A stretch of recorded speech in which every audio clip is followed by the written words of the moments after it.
So, you guys, I have an amazing light in front of me who is an author of a brand new book, and the title caught me. But as I've been perusing it, I kind of feel like she wrote it just for me and everything I did in 2021. So the book is called, I'm just gonna hold it up here, The Burn Out Antidote, a spiritual guide to empowerment for empaths, overgivers, and highly sensitive people. I want to welcome Bérubé. Thank you. Oh, thank you so much for having me. I'm so glad to be here, Susan, with you. I'm so excited to talk to you about this because, and I got chills as I read the entire title, because really, I'm not joking. You wrote this for me. You wrote this for me, and the exercises, I've already earmarked several things inside the book of exercises I know I'm going to need to go back to do. So first of all, what called you to write this book, The Burn Out Antidote? Well, it's funny because you said I wrote it for you, but I am in the same boat. I wrote it for myself. I found myself in a place where I think I had a limiting belief that when you find your spiritual path, when you're finally on your path and you're doing what you have always wanted to do and you're really connected, I had a limiting belief that you don't burn out. Oh, I thought, okay, well, and that's spiritual bypassing when you think about it. yes. That that you have unlimited energy once you find that path. And so what I realized is that this place that I was giving from, so I was being of service as a spiritual teacher, a spiritual coach, this place where the service was coming inside me wasn't a place that was sustainable. And it was based in beliefs around needing to please and needing to be needed. And that will burn you out. If that's a part of the reason why you serve as a guide, as a healer, as a coach, as as anyone in the healthcare profession, like if that is what you're hoping, is this almost like this return of, oh, I'm pleasing and I'm being needed, therefore I know who I am, eventually you hit a wall. It just is not sustainable. And that's why I wrote the book, because I had to go through the process of digging deeper and saying, okay, I know this is my path. I know I'm meant to serve in this way. What is it that is in the way, and why? Who am I? Who was I before people needed me? That's an kind excellent question. Yeah. And you just, I can't even tell you how many times I've hit that burnout wall, overproducing workshops and guided meditations and doing more for my client than they're doing for themselves, thinking all of it is from a grounded place of service. And then last year in April, I literally shut down. I literally shuttered the doors to my business and daily did a deep dive to really go deeper to see what within me was blocking my greater good and burning me out. So, oh, good for you. I'm so glad you did that. That takes a lot of awareness to stop.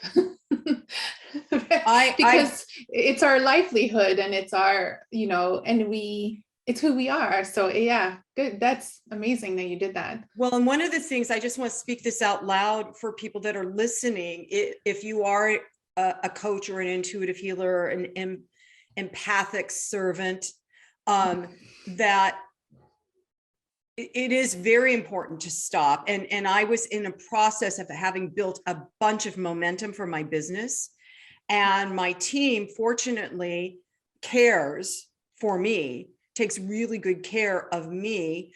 And they watched me just completely, the light just got dimmer and dimmer. And when I said, that's it, I got to walk away, they supported me. It wasn't like, oh, wait, but we just built all this blah, blah, blah, and now we need to do it. They went, it's okay. Take as much time that's incredible as you need. And that's why 2022, the theme of the entire year is reemergence, because I literally took a step back. So the questions that you pose, I wrote down in my journal, and I'm going to answer them, and I'm going to do the work. But the questions that you pose of why are you being called into service, for those of us that do serve, where did those come from? From your own deep dive? Yes. And so it was probably 5 years ago, and I was at my desk and I was huffing and puffing, and my husband comes over and he's like, "Are you okay?" And I was like, "Oh, I think I need to refer this client to someone who still likes people." And I feel embarrassed to say that that was what came out of my mouth. And he was like, "Oh, honey, I think you need a break." And it was such a surprise to realize that that was going on, like, inside me, because since I was a little girl, I mean, a lot of your listeners, and you included, could relate to that. Like, we're good at listening to people. We're good at seeing through the metaphors. We're good at going deeper, and we love it. And so it was a bit of a surprise. And I when I took that break, people were still emailing me and wanting to see me. And even though I made a decision for self-love and self-help, I was really surprised to still hear in my head this, like, "Oh, well, you can help that person because you can and you're good at it. Why would you not just help that one person?" And I was like, "Why is this? Like, why, even though I know that this is the best thing for me?" And that's when I realized that I needed to be needed, to know who I am. And I wanted to know, okay, who was that little girl before people started taking from her? Because a lot of empaths and highly sensitive people who are here to support the light and really help expand the light in other people and themselves are born in families that didn't really get them. It's Oh like, my God, see, it's almost a cosmic joke. Yeah. It's like a cosmic joke, but there's an intelligence in that. Right. And we can definitely look at that. But we don't have the frame of reference for boundaries, for healthy boundaries. So a lot of us have these porous boundaries, and because we didn't want to stir the pot, we wanted to be what we could be for the people around us to keep the peace. But then that kind of brought us into vigilance and constant vigilance, because when you have porous boundaries, you have to also be on your guard, because you don't know what's going to come from right or left or behind. And so when I asked that question, who were you? Like, who was I before I was needed? There was no answer. And it was really sad. There was sadness. I had no idea. So the questions came from the months that followed, where I decided to just stay with her, like that little girl. She was almost like this, like inside. Oh yeah. No, you haven't looked at me, talked to me in so long. Why do you think I would give you an answer so quickly? And so it took about 4 months, 3 to 4 months for something new to change. But I stayed with her. So I asked a question every day, and I stayed with the sadness instead of trying to mask the sadness or fix the sadness or distract myself from the sadness. So yes, the questions come from that deep dive. It sounds very similar to my excursion in 2021, and many boxes of Kleenex later and journaling books later, and to find those answers. So in your book, the Burnout Antidote, you talk about, at the beginning, you talk about toxic empathy. And I had not considered that being empathic could be toxic. I don't know, maybe I just was like bypassing all that, going, oh, this is who I am. Now I can explain it to myself. I'm empathic instead of crazy. So yeah, a little bit about toxic empathy. Yeah. And there's a book by, I think it's James Bloom, and he wrote a book called Against Empathy. And I was like, whoa, I need to look into this, because in the way that we give, it's not the giving and the service that's the problem. It's where our attention is and what is propelling that desire to serve that is the problem. And so I make the distinction in the book between toxic empathy and embodied empathy. So the toxic empathy is when there's emotional contagion. So I'm here with you, but I'm not in me. I'm in your problems. I'm in your emotions. And then my vision, like it becomes more narrow, right? Because Yeah. I'm only focused on your problems. And then this emotional contagion drains me because I'm not in my power. Embodied empathy is where I am in completely in my body, in my light, in my power, and I understand that you're going through and what you're going through and you're suffering. I understand that, but I'm not taking on any of your emotions. But I stand in reverence for the light that you are. I stand in reverence for the more that you can be beyond the problem that you're presenting. So instead of this emotional contagion, there's understanding and reverence. And the thing is, like, in order to have reverence for the light in the other person, you need to have reverence for your own light. So that's why the biggest one. That's the big one. Yes. yes, Reverence for and the that's why light the within process yourself. yes, and that's why the process that you've been through and the process that I've been through is required, because only when you can have even more reverence for your light can you stand in your power in front of someone else who is struggling without this toxic empathy. And so I thought that was such a game changer for people in our business or line of work. And what happens is, not only don't you burn out and people don't drain your energy, you actually are really powerful. Like, you're single point focus on this light exchange as opposed to out there. Yes. And you're not as powerful. Your impact is not as strong. So it's a win-win. Yes. And it's interesting, having just gone through this whole global pandemic thing, and so many people kind of shut down. And so I think a lot of people just dimmed that light, that love frequency that we all are, because out of fear. Yeah. And then others, because of their fear, were running around draining everybody around them, because the fear, to me, fear and anger is what sucks us dry in many ways. Absolutely. Like, if you're operating with a baseline of fear, you only have a certain amount of energy. And so you try to find ways to get energy from other people.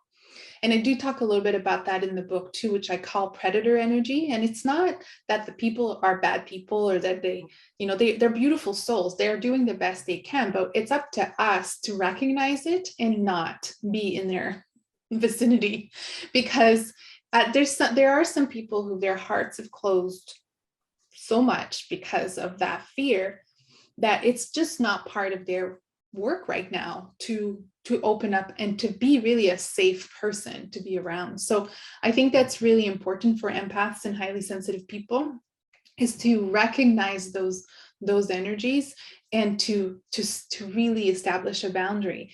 And a lot of the time, the solution is to just not be in that person's space. Right. Just exit, or not answer the texts, don't answer the calls, don't reply to the emails, and don't be in their physical space either, especially if you're trying to heal another layer or a layer of your own, on your own journey. You need safety. You don't need to be alarmed or in vigilance, I guess is what I is well, a better you way mentioned to say that at the beginning of that, as a child you were vigilant, and that I think that was my experience as well. And at the beginning of this lockdown here, I had been at a huge conference, and when I came home and we had to not go anywhere, it amplified my small child's feeling of not feeling safe. Right. And I would say to my husband, I don't feel safe. I don't feel safe. And part of that was also sinking in with all the other people in the world that didn't feel safe at that moment. Yeah, absolutely. But I think empaths grow up with having to be vigilant, like you said, because they don't feel safe. Absolutely. And it's really, there's a correlation with the attachment style as well, that that corresponds to your boundaries. So, if you have like an insecure attachment style to your mother, to your father, that would definitely result in more rigid boundaries where, you don't trust the other person. And so you close yourself up to everything, as opposed to, porous boundaries where you trust everyone, but you don't trust yourself. Right. Right. It seems to me I have both of those going on. Yeah, it's possible. Yeah. Definitely. And the good news though with attachment is that when you are in a secure relationship with a partner for 3 to 4 years, and you actually rewire your body to know that, okay, it's okay to be loved, and I can love, and I am safe, and I belong. I belong. That's a big one too. That's a really big one. And that's usually like between 2 and 8 years old is when we go through this. Do I belong in this family? Are these my people? I'm laughing because for years as a small child, I was waiting for my mother or father to come and tell me I was adopted. I'm serious. I was the only one in my family of origin with red hair. So, and my mother would tell people, oh, she, the milkman delivered her, kind of thing. Yeah, talk about disallowing. But yeah, so that's so funny. That's why I'm laughing. Yeah, so that would create some unhealthy boundaries, and then you become an adult and you're not quite sure how to belong really, and is there a place where I do belong, and how does that feel, and can I be safe in my family of choice? And I think a lot of us, on the spiritual path are finding our family of choice. Like, okay, these are my people. I don't have to protect myself. I can show up vulnerable. I can show up as I am, and it's okay. And it's okay. And I can thrive, and it's okay to thrive. And nobody's going to come and take it from me. No. So where does that, you talk about being I want to say proper serving, but serving embodied service. Right. Serving from a grounded place comes from really connecting to the core, and to me, it sounds like the truth of who you are, really. So uncovering the truth of who you actually are and connecting to that, and then serving from that, from the inside out. So how do we do that? Yeah, absolutely. I know that's probably what the entire book is about. Yes. Yeah. But. Well, the first step is to stop when you realize that you are just running on fumes, is what we were talking about at the beginning of the conversation, is just to stop. And then the second step, I talk about it in the book, is to double down on your resolve, because as soon as you decide to do something for yourself, like this act of self-love by maybe taking time off or going on a retreat or just asking for space from your family, the resistance starts to come in. So it's, other people, your inner dialogue. So I talk a lot about, okay, let's get through that resistance, because a lot of people stop there. They're like, oh no, they need me.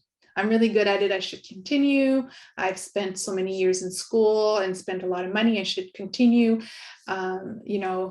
My goldfish gonna die. Like, there's so many reasons to not love yourself that much.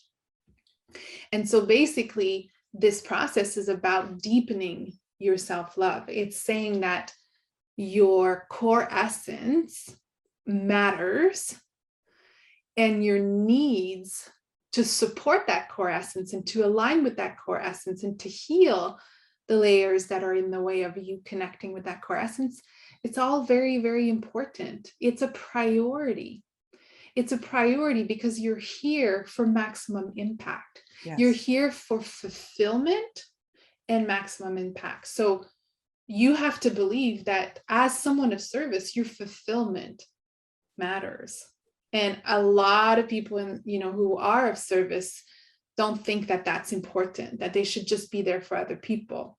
that's the old ways, and it's the martyr way, and it's, religion definitely didn't help with that. Oh, But let's talk a little bit about that, Anne, because I talk Yeah. about that on my show all the time. That human beings, this is silly.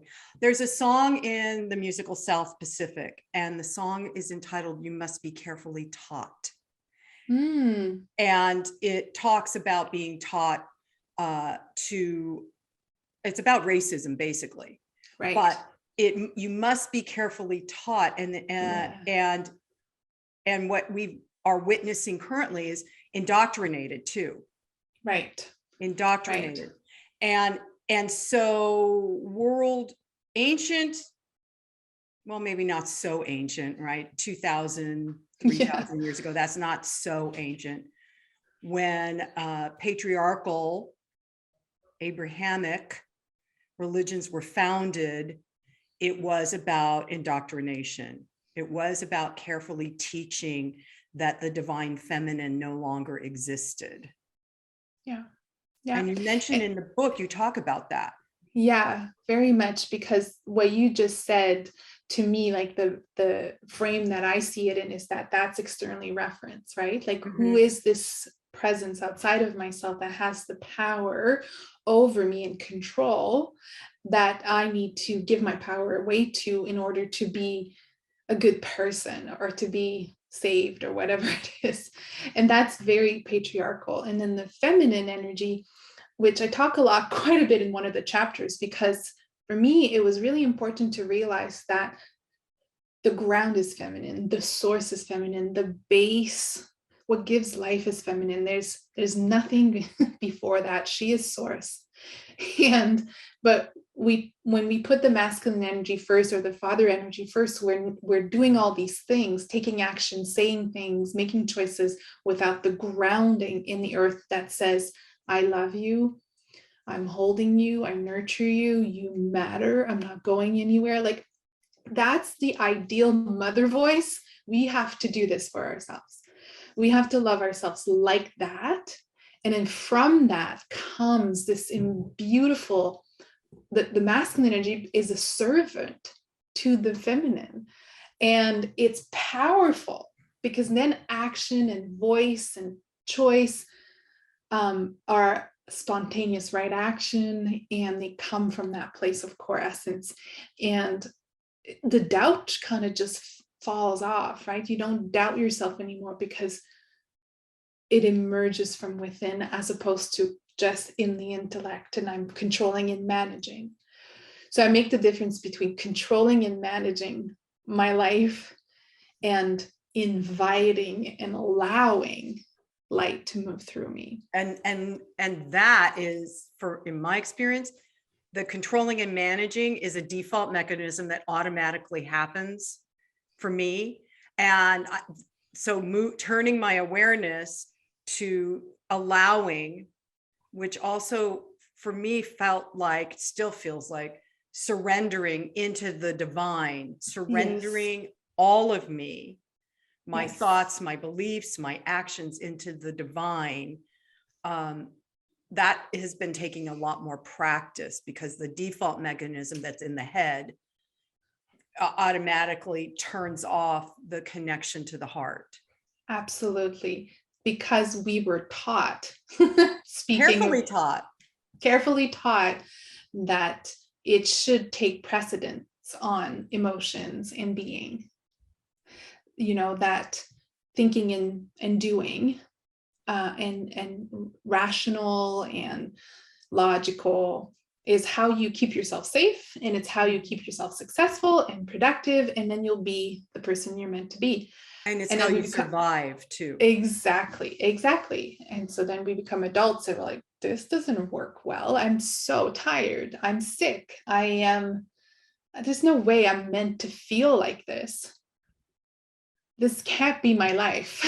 So I'm so grateful that you, Anne, realize that that I'm not meant to be like this, because I think a lot of people, and this is a masculine phrase, suck it up, right? And just keep going, because they think that is what life is meant to be. Life's hard and then you die, that kind of stuff. Absolutely. I have those thoughts all the time. I'll start to feel achy or something. I'm like, well, I'm 44, so that's just how it is. And then I'm like, well, wait a second, like why does it have to be like that? Right. So that's definitely the default, like you said, but with this work, you can rewire your nervous system to know that you don't have to be in vigilance. And then there's more space. So when those thoughts come, you don't take action on them. You go like, look at you again. Interesting. Okay. Well, you can come with me, but you're not going to lead my day. You're not going to be in charge today, but you can come along. Like, yeah. And so because it doesn't help to try to push those thoughts away. Well, that goes back to the resistance that you mentioned earlier. When you resolve to change and your resistance comes up. Yes. Exactly. I'm grappling with resistance all the time. I'm just waving my hand, everybody, because I resolve and then it shows up again. And then it's almost like I have this inner mechanism that creates a mountain I have to climb in order to be better or get better, or, and that's just a mind. That's just a silly mind thought. I was going to say a bad word, but that's just a silly, that's not true. Yeah. That, in order to be happy, it has to be hard. That's also a limiting belief. It's like, okay, that's interesting. Yeah, I can see where that comes from. But then with the space that you have when you do, the breathing and you do allow the movement and motion to move through your body, to let the body, that is this beautiful instrument that is meant to process energy and information, do its work. And then you wake up the next day and you're like, there's more space in my head. There's more space in my heart. There's more space in my belly. Allowing the biological processor that is the body to do the work. And that's what I loved, because I relate to everything you're saying. I mean, I was in academia and my intellect was my identity. I didn't really think there was anything going on below my neck. And I used my body as a stick to carry my head from conferences to conferences. Like so I get it. And then to really reverse that order and allow being and feeling to be the drive of my day-to-day, that takes practice, but it changes everything. Yes, it does. It does. And the practice at least in my life and how I encourage my clients is the most, like you talked earlier, it's the priority. It is the most important thing, and everything else. I had a client yesterday come in and, she has known for at least 2 years she needs to change her job. She's so miserable and unhappy. And she started the story again about, well, maybe if I sell my house, then it's okay if I keep this job. And I literally blasted her. I said, that's it. You're done. You're done. Start looking for a job, however that, but I'm afraid. No, because you are miserable and your energy system is being sucked dry by that job that gives you no happiness. And she's like, okay. So the thing is we have telltale signs, and you talk about the body's intelligence is the signal or the guidepost to say, okay, I'm involved in something, or I'm doing something that is not causing me to thrive, that is depleting me, hence burnout, right? And to listen to that instead of just sucking it up and going on anyway, keeping the job that makes you miserable and you've known it for 2 years. It's like, that's just like being in a toxic relationship that you just think, I'll stay here because he needs me, or whatever that thought form is. Yeah.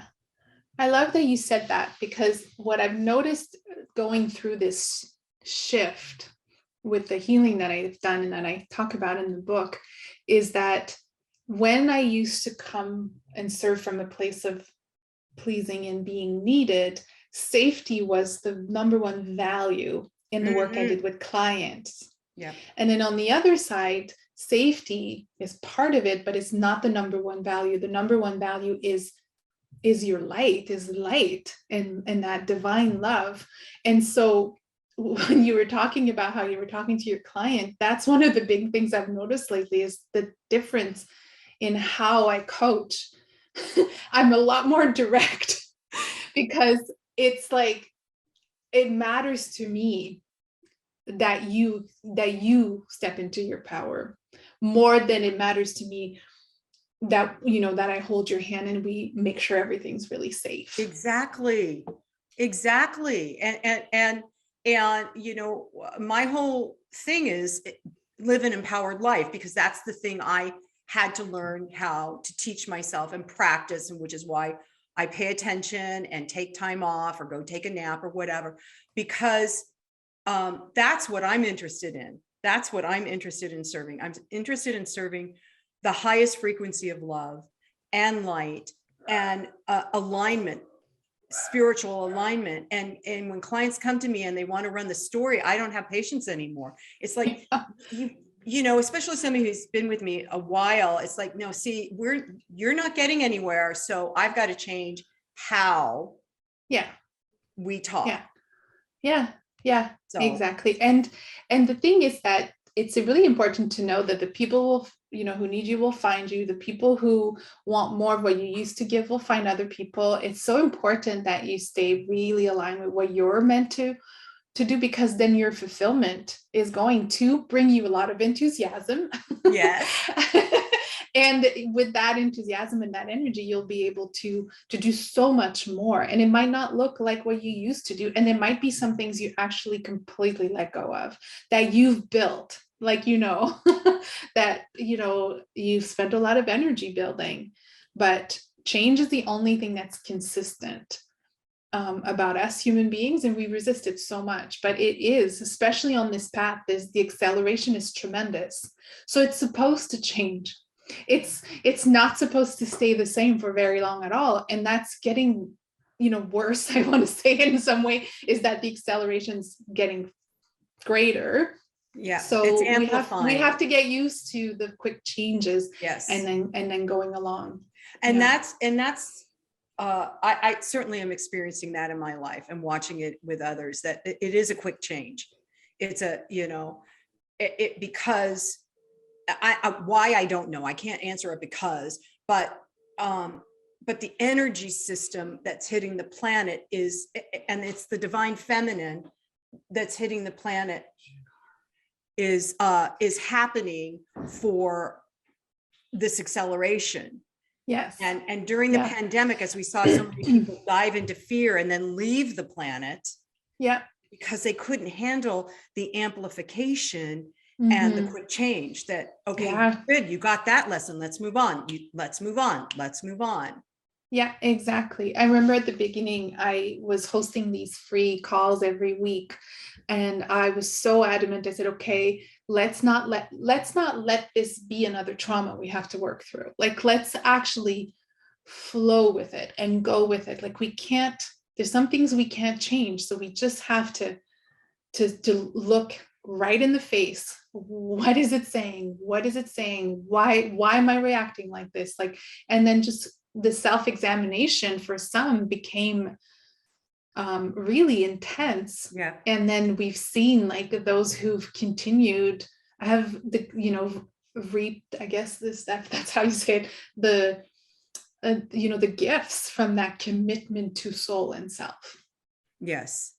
And which I think I fully believe and know to be true is the whole reason why we're here. 100%. Yeah, I agree. Because when we're not in body, we can't do this work. That's why we came, because we get to expand and remember who we really are as this expanded light being, but in this body. And it's never been done. It's exciting. It's exciting. It's never been done. So it's a huge leap, in spiritual history. And when I'm in conversation like these ones, I'm reminded of how lucky we are to be alive today. Yes. Figuring this out. Well, I would suggest that that's why so many of us oversensitive, empathic light leaders incarnated on the planet at this time during this, because the growth in consciousness has multiplied exponentially because there's so many of us here lending or supporting, serving, hopefully from the inside out, our light to support those that are still in that do I stay or do I go? Do I grow or do I not? Kind of thought form. And we are just by walking the planet, you know, we are supporting and lending our light in a conscious way, not in an, you know, in a very conscious way. Yeah. Absolutely. And at the time that we're recording this, Anne, with everything that's happening on the other side of the planet, of Earth, with Russia and the Ukraine, I just want to suggest to everyone, if you are called, and hopefully you are, to just send some love and light to everyone that's in that, involved in that conflict, sending love and light, because that will make a bigger difference than anything else. So I just had to say that. So absolutely. So, Anne, I just want you to share with me one way that people who are oversensitive and empathic can build strong boundaries and not keep them porous. There's so many other things I wanted to talk to you about too, but I feel like that has more meaning right now. Yes. Well, you know, one of the big things is that, you know, we don't trust ourselves when we know a situation is not healthy for us. And so I like to remind, you know, empaths and light workers that they've always known, but they don't believe it. They don't believe their bodies. Your body will tell you. So there was a person a few years ago, every time I would receive a text, my body would go into a tightened response. And then, you know, that's survival. Like, I'm surviving this relationship. I'm not thriving in this relationship, but I didn't realize it because I had such a strong belief around this person needs to be in my life. It has to be in my life. I don't have a choice. And then it's like, when I realized, oh, wait a second, I have a choice. I can block this person. I can say, for the next 3 months, I'm not taking any texts. I'm not taking any calls. And then realizing after a few weeks, like, oh, wow, like not receiving the text from that person, my body softened. And then I would spontaneously cry, driving the car, listening to music, like a song. It was like my body was saying, this is how it feels to not have to protect yourself all the time. And then I had access to a deeper dimension of myself because of it. And so what it took, and what I can tell your listeners, is that start to believe yourself and trust yourself more. When your body has that jolt, or you can feel your energy go, your awareness go up into your head, and now you're negotiating with yourself. You're in this negotiating back and forth. You're like, I know, but really it's not. That's, you know, for sure that you're responding to a need for a boundary, and a really big one. A really big one. And then be like, well, they need me. No, again, that's negotiation. Your body knows, your head negotiates. So listen to your body.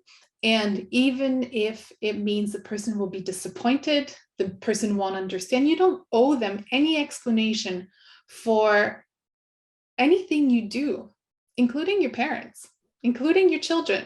Like the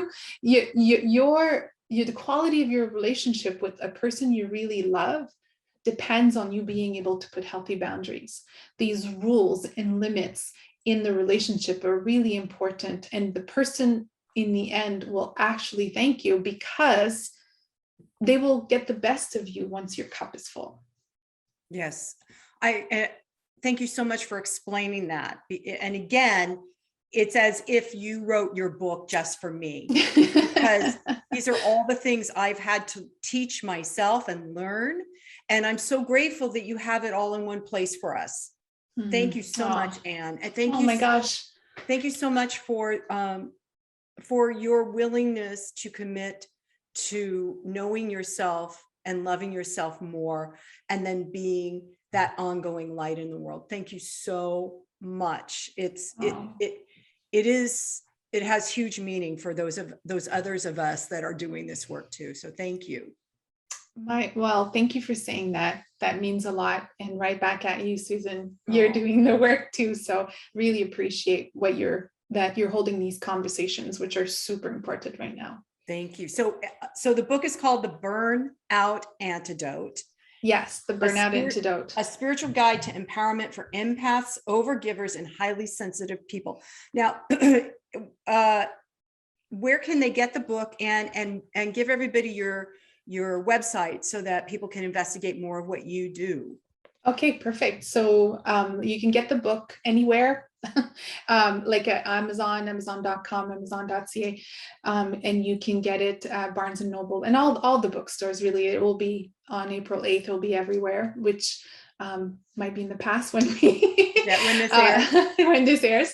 But you can also find a direct link on my website, and my website is annebérubé.com.